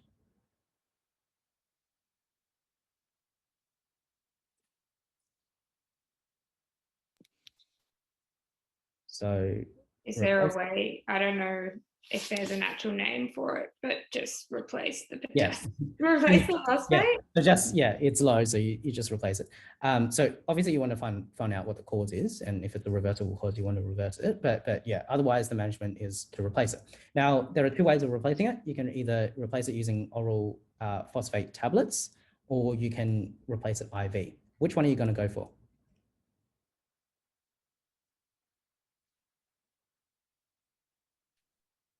I'm going to take a stab in the dark, but say IV based on the severity and that it would be quicker. So this patient was actually completely asymptomatic. Now, I think it's reasonable to replace with IV in this case because it's such severe hypophosphatemia. But I guess the only thing that I would add to that is that you need to be really careful about IV phosphate replacement. The reason is because if you infuse phosphate directly into the blood, that's potentially dangerous because phosphate can bind calcium and can remove calcium and cause quite significant hypocalcemia, which is dangerous. It can bind calcium and precipitate out as calcium phosphate, and calcium phosphate crystals can deposit in the kidneys and cause renal failure. And obviously, the electrolyte disturbances can also cause fatal arrhythmias as well. So we generally don't like IV phosphate replacement until the phosphate is less than 0.32, is what the research tells us. So we like to switch to oral replacement as soon as possible. So usually the cutoff for oral switch is when the serum phosphate rises above 0.48, we switch immediately to oral phosphate replacement. But just keep in mind that IV phosphate is potentially dangerous. If it's not too bad, then we replace orally. If it drops below 0.32 or the patient is symptomatic, so you can develop things like rhabdo or respiratory depression from having too low of a phosphate, then yeah, IV phosphate is reasonable, but you need to be aware of those potentially dangerous side effects as well. Victor, cool. Also super quickly, just about the just about the hyperphosphatemia, like when you use IV phosphate, obviously it has an effect like leaches calcium from the bones and stuff, but is this too like acute to cause any sort of bone abnormalities by the IV phosphate? Like lesions or increased fractures if they fall over in hospital or something? Is it too sort of acute and rapid for, yeah? Yeah, osteomalacia takes forever to develop. So the more acute side effects that you worry about are things like hypocalcemia, which can kill you, and renal failure because of calcium phosphate deposition in the kidneys, and obviously arrhythmias as well. But yeah, it's too acute for any bone problems to develop. Yeah, I assumed. Thank you. No worries. I'm going to skip over the quiz because I am running horrendously over time. But you guys can, I'll upload we've had a bit of a delay in uploading videos, but eventually these videos will go up on YouTube and you guys can have a go at the quiz yourself. But the second patient that we see on the ward is a 60-year-old female presenting with worsening fatigue and weakness over the past 6 to 8 weeks on a background of cyclical Cushing disease, managed with transsphenoidal surgery and bilateral adrenalectomy. So past history of cyclical Cushing's disease, had transsphenoidal pituitary surgery in 2013, and then subsequently a bilateral adrenalectomy in 2014. Complicated by recurrent adrenal crises, you know, other stuff. Patient has hypothyroidism. Patient has CKD with renal tubular acidosis. I'll talk more about that. And these are the list of medications. Note that the patient is on hydrocortisone, regular hydrocortisone and fludrocortisone replacement. So hydrocortisone is a glucocorticoid, like cortisol, and fludrocortisone is a mineralocorticoid, like aldosterone. Some blood pressure medications, some GORD medications, some osteoporosis medications, which is not surprising given the Cushing's disease. So that's one of the effects of having too high of a cortisol levels in the blood. You can get osteoporosis, and sumatriptan is just for the migraines. So quite an interesting patient. The question that I want to ask you guys is, what is renal tubular acidosis?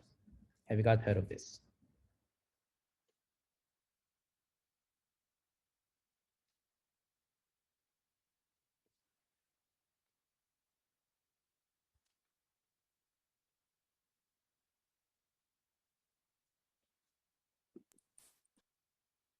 All right, so renal tubular acidosis, something that I didn't really get a good handle on as a medical student, but it refers to a group of disorders in which, despite relatively preserved glomerular filtration rate, metabolic acidosis still develops because of defects in the ability of the renal tubules to perform their normal functions.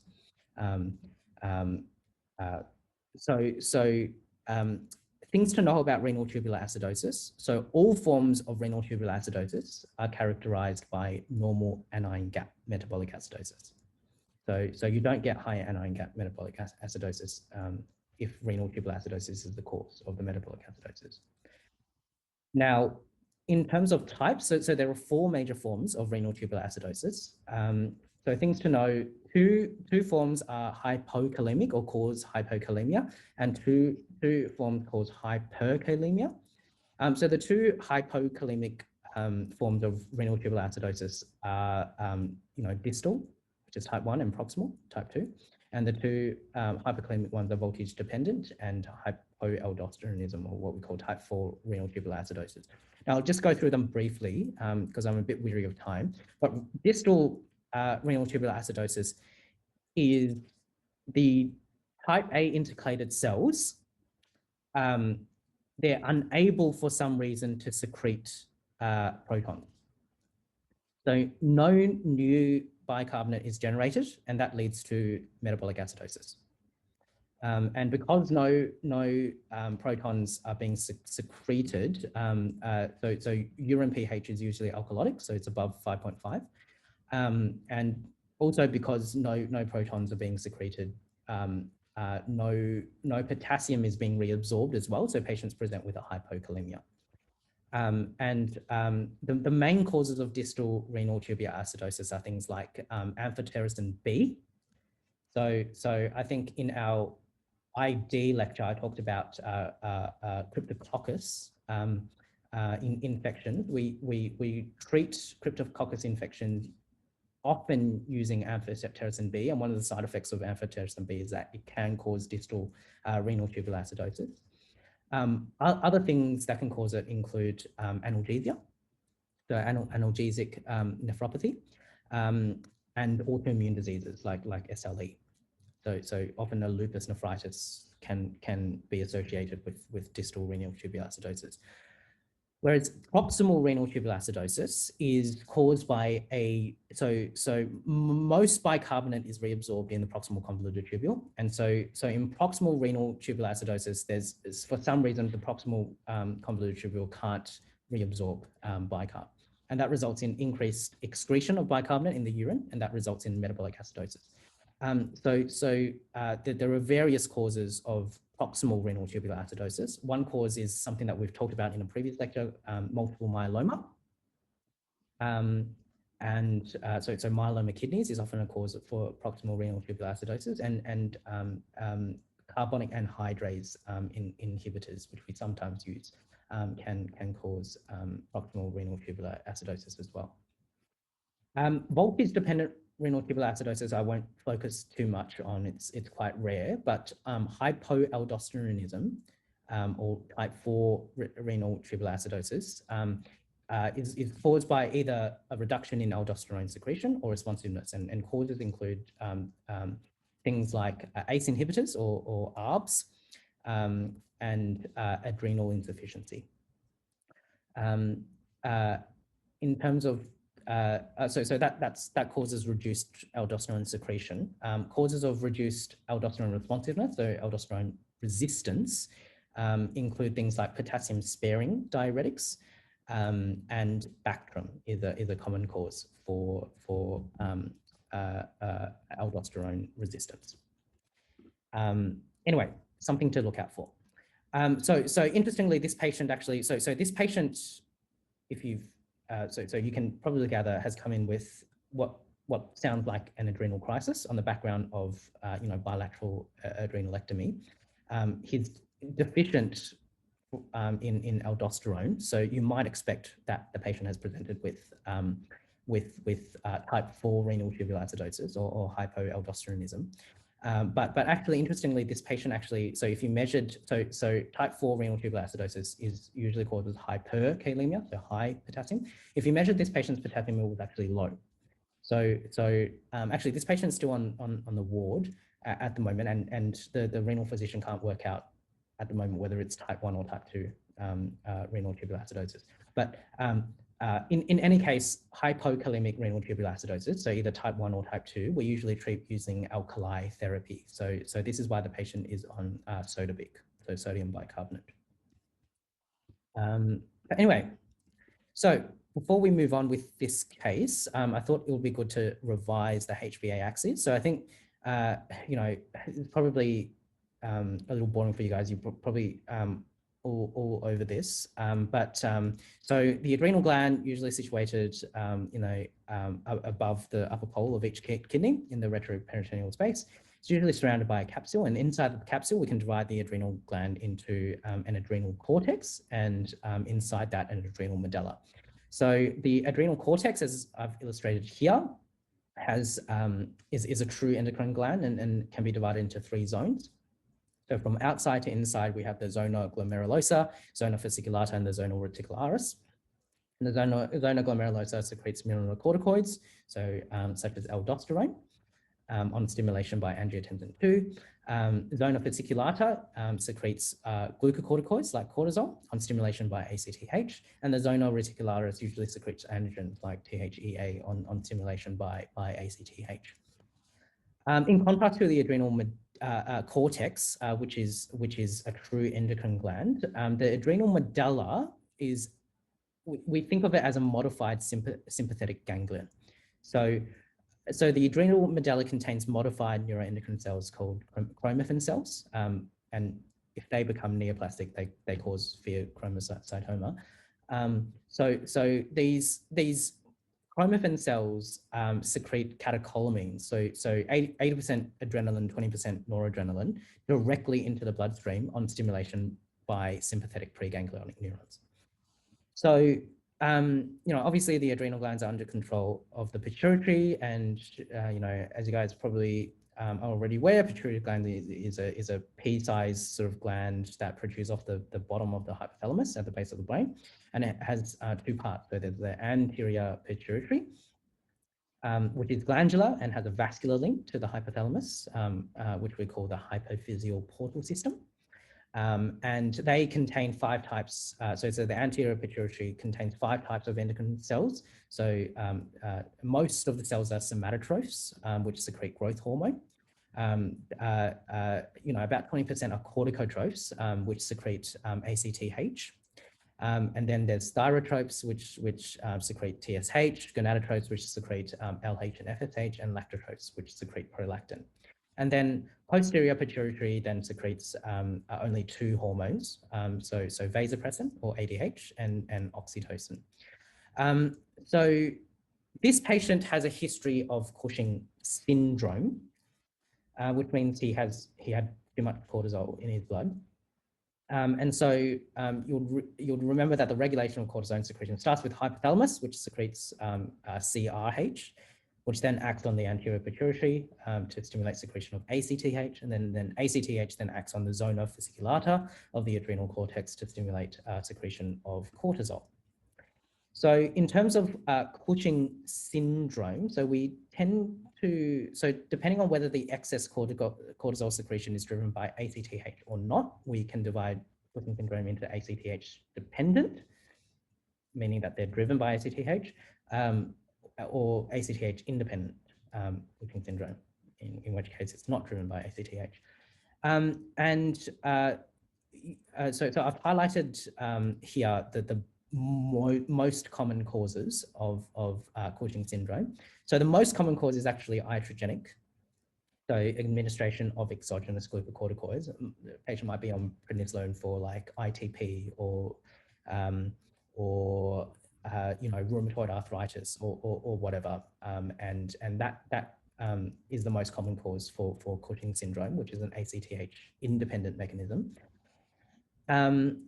Possibly the next most common is Cushing disease. So recall the difference between Cushing disease and Cushing syndrome. So Cushing disease is Cushing syndrome caused by hypersecretion of ACTH from a pituitary tumor. Then the next most common is probably adrenocorticoid adenomas or carcinomas that just secrete lots and lots of cortisol.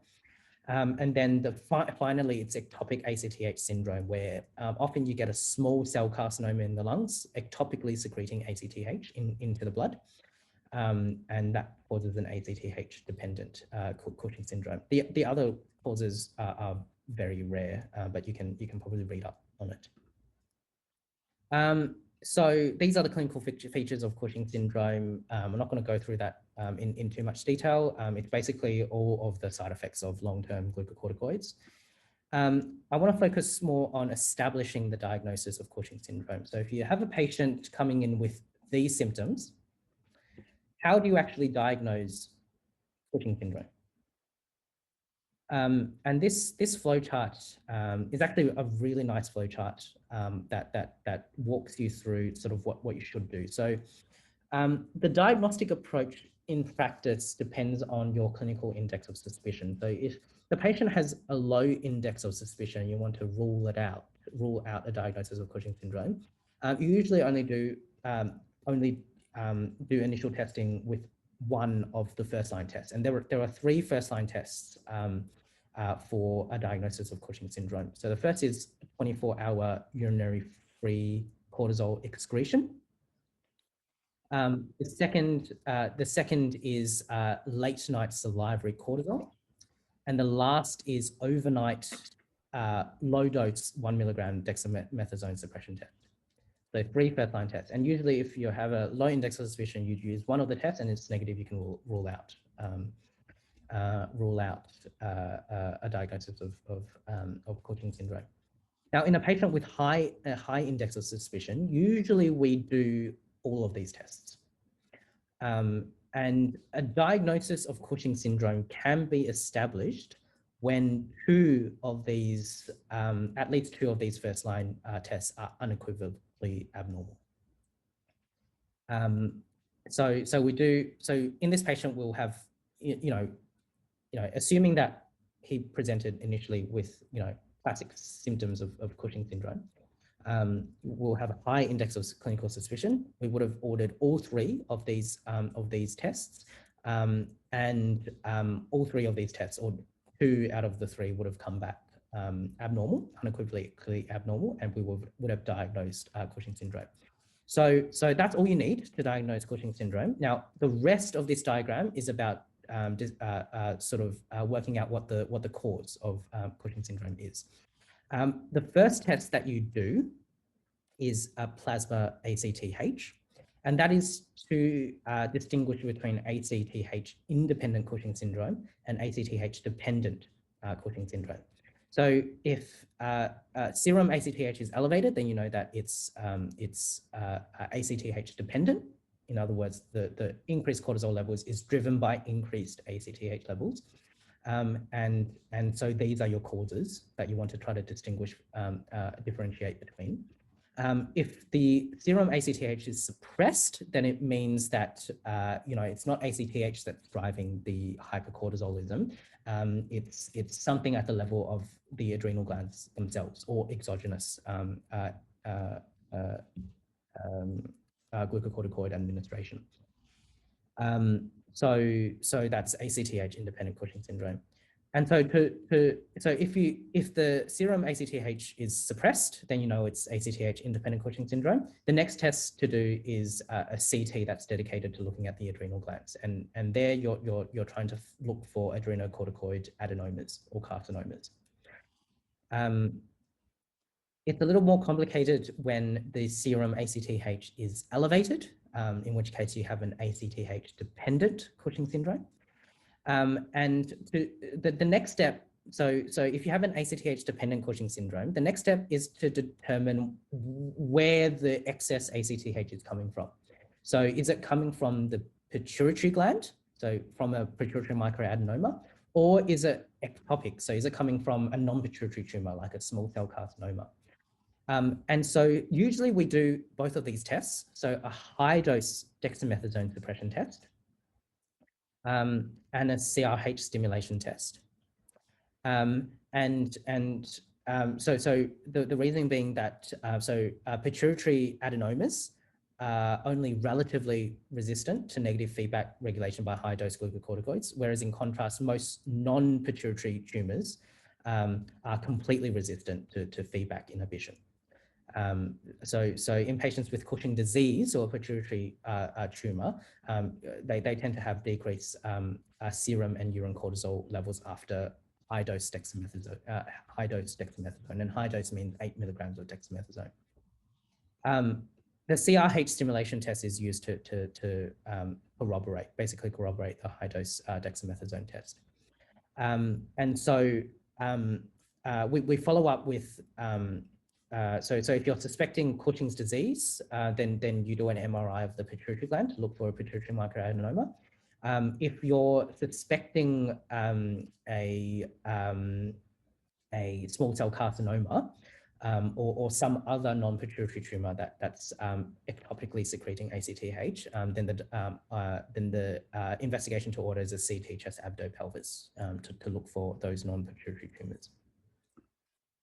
So in this patient, actually, the diagnosis of Cushing syndrome was quite difficult. And the reason was because this patient had a rare variant of Cushing's disease called cyclical Cushing's disease.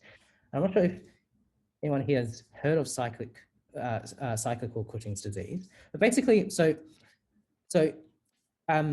in a small subgroup of patients with Cushing syndrome, the cortisol level is only periodically increased. And we call this cyclical Cushing syndrome, and the cycle frequency can vary, anywhere between 10 times in 3 months to twice in 5 years, right?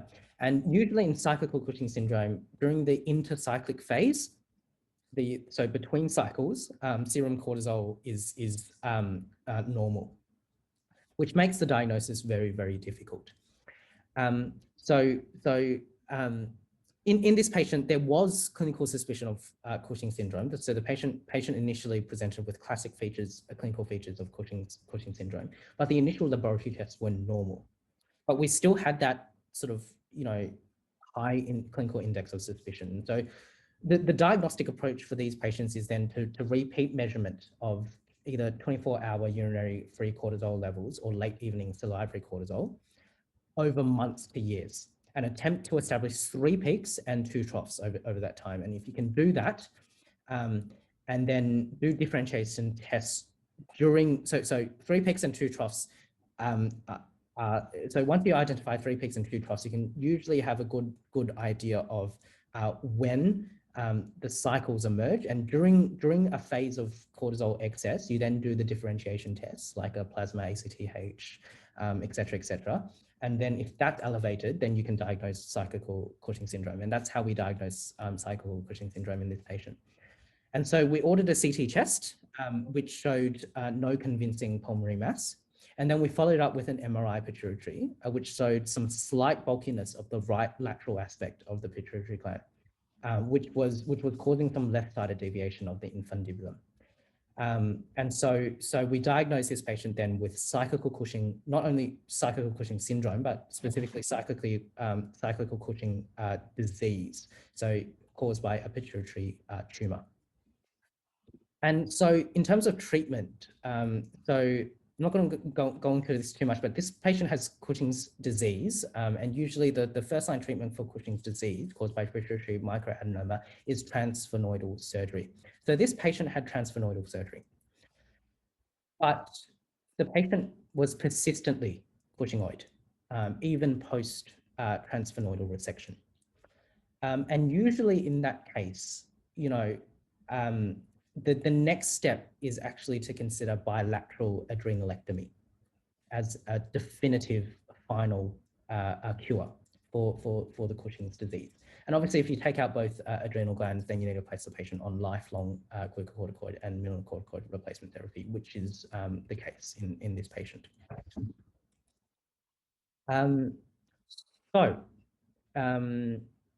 back to the case, the patient's post-operative course was complicated by recurrent episodes of adrenal crisis.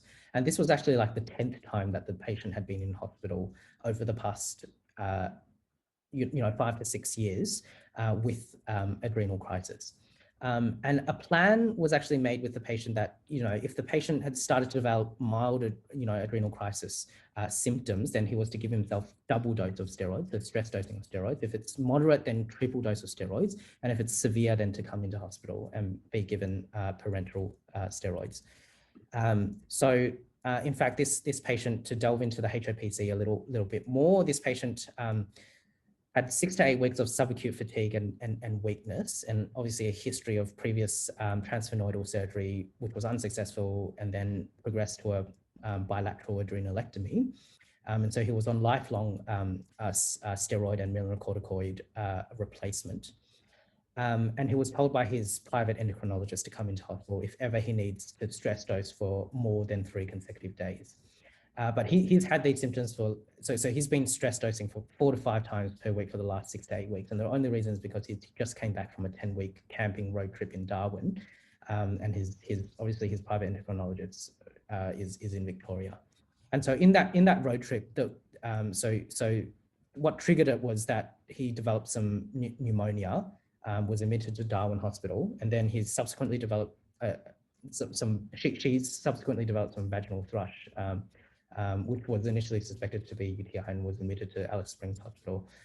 All those stresses caused the adrenal crisis.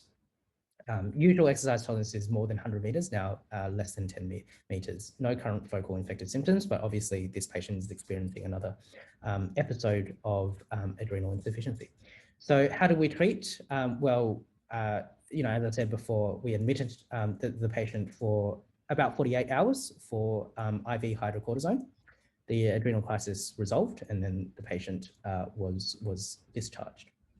So again, I'm not going to go through the quiz questions. You guys can have a look at those in your own time when the YouTube videos gets elevated. And that's the end. So thanks everyone for participating in these virtual ward round series. This is the last virtual ward round, where we're still thinking about when we should start the next lot of virtual ward rounds next year. So keep your eyes peeled for that. If you haven't already, if you want to keep